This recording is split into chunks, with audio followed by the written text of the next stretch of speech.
আসসালামু আলাইকুম বন্ধুরা, আশা করি তোমরা সবাই ভালো আছো। আমিও ভালো আছি আলহামদুলিল্লাহ।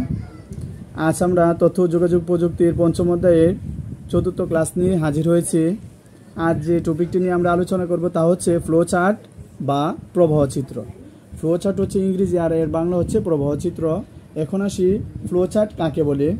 অ্যালগোরিদমকে চিত্রের সাহায্যে প্রকাশ করেকে ফ্লো চার্ট বলে, অর্থাৎ অ্যালগোরিদমটাকে চিত্রে উপস্থাপন করা অর্থাৎ চিত্রে রূপ দেওয়াকেই ফ্লোচার্ট বলে। এখন আমাদের আগে জানতে হবে ফ্লোচার্টের কতগুলো সাংকেতিক চিহ্ন আছে। এই চিহ্নগুলো, এই যে চিত্র অর্থাৎ শুরু করির জন্য কোন চিত্র, ইনপুটের জন্য কোন চিত্র, প্রক্রিয়াকরণের জন্য কোন চিত্র, সূত্রের জন্য কোন সূত্র, শেষ করার জন্য কোন চিত্র, শর্তের জন্য কোন সূত্র, আমরা এই সূত্রগুলোর আমরা প্রবাহ যে চিত্র তার সাংকেতিক চিহ্নগুলো আমরা জেনে আসি।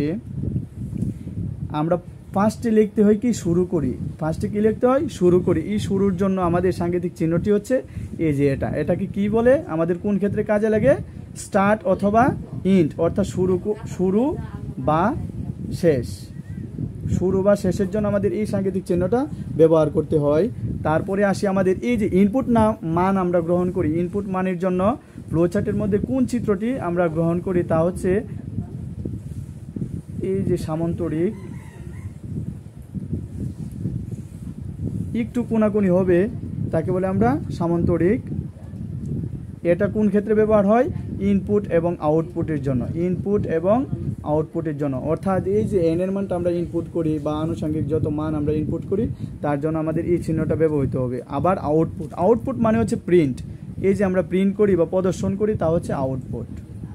আউটপুট শুরুর জন্য অথবা শেষের জন্য আমাদের এই সাংকেতিক চিহ্নটা ব্যবহৃত হবে। ইনপুট অথবা আউটপুটের জন্য এই সাংকেতিক চিহ্নটা ব্যবহার হবে। এবং যত প্রকার সূত্র অর্থাৎ অঙ্কটি যার জন্য করা হয়, যে সূত্রের জন্য করা হয়, এই সূত্র এবং সূত্রকে সাহায্য করে এরকম যত মান আছে তার জন্য আমাদের প্রক্রিয়াকরণ ব্যবহার করতে হবে, অর্থাৎ আয়ত লেখ অথবা আয়তক্ষেত্র আমাদের ব্যবহার করতে হবে। অর্থাৎ ইনপুট এবং আউটপুট কিন্তু আমাদের সামান্তরিক অর্থাৎ কোনাকুনি, কিন্তু আমাদের এই যে আয়তক্ষেত্র প্রক্রিয়াকরণ তা কিন্তু কোনাকুনি না। হ্যাঁ, আয়তক্ষেত্র অথবা আয়ত লেখ, এটা হচ্ছে প্রক্রিয়াকরণ।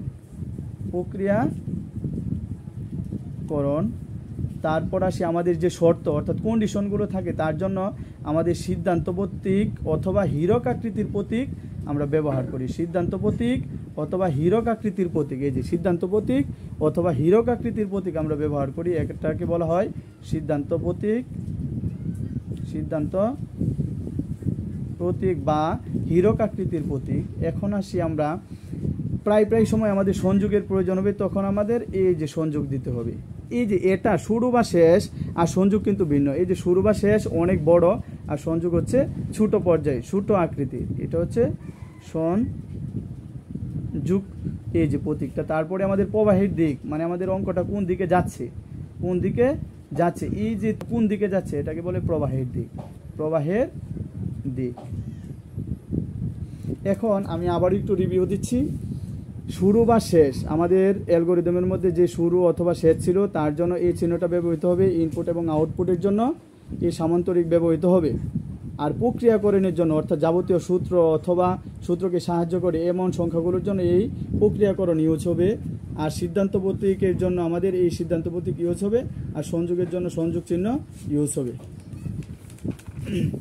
এখন আমরা একটি ফ্লো চার্ট আলোচনা করি।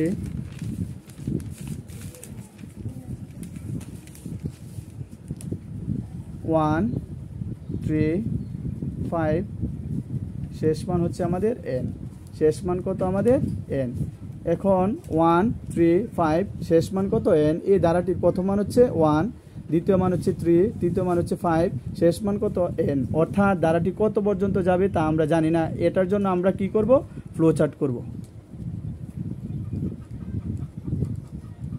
এই ফ্লো চার্টটা করতে গেলে অ্যালগোরিদম করতে আমাদের ফার্স্ট কি লিখতে হয়, শুরু করি। তো এখানেও আমাদের কি করতে হবে, শুরু করি। এই শুরুর জন্য আমাদের কি হবে, শুরুর যে প্রতীক তা লিখতে হবে স্টার্ট। এখানে তুমি বাংলায়ও লিখতে পারবা স্টার্ট। দ্বিতীয়ত আমরা কি লিখি, যেহেতু আমরা শেষ মান জানি না এই জন্য এন এর মান আমাদের গ্রহণ করতে হবে। ইনপুট বা আউটপুটের জন্য আমরা কোন চিহ্নটা ব্যবহার করি, এই সামান্তরিক আমরা ব্যবহার করি। ইনপুট বা আউটপুটের জন্য আমরা সামান্তরিক ব্যবহার করি।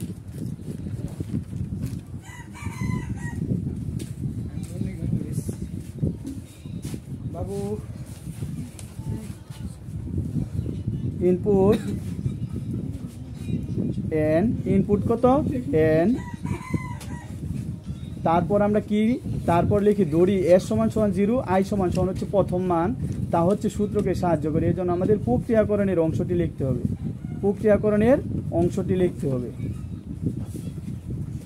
s সমান সমান 0, i সমান সমান হচ্ছে কত, এই যে প্রথম মান কত 1।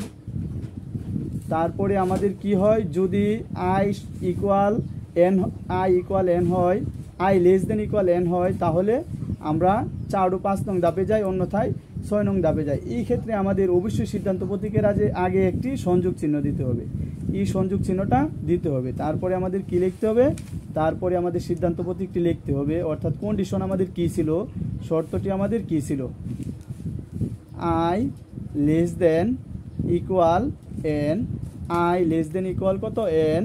এই কন্ডিশন যদি সত্য হয়, অর্থাৎ ইয়েস হয়, তাহলে আমরা 1 2 3 এটা হচ্ছে 4, তাহলে আমরা 5 ও 6 নং ধাপে যাব। এই যে 5 নংয়ে কি ছিল, 5 নংয়ে আমাদের সূত্র ছিল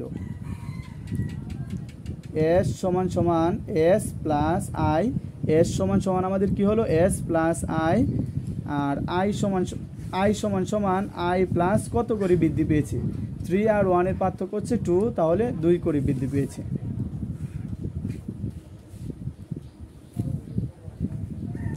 এখন তুমি চাইলে এই s সমান সমান s প্লাস i এবং i সমান সমান i প্লাস 2 এটা আলাদাভাবেও লিখতে পারবে। দ্বিতীয় ক্লাসের মধ্যে আমি এটা আলাদা করে তোমাদেরকে লিখে বোঝাবো।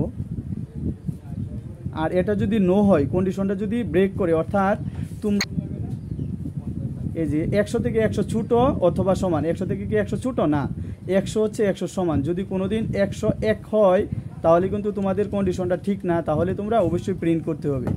যদি নো হয়, তাহলে আমাদের প্রিন্ট করতে হবে। প্রিন্ট শব্দের অর্থ হচ্ছে আউটপুট করা। এখন আউটপুটের জন্য আমাদের এখানে লিখতে হবে প্রিন্ট এস, এই যে ইন করি অর্থাৎ শেষ করি।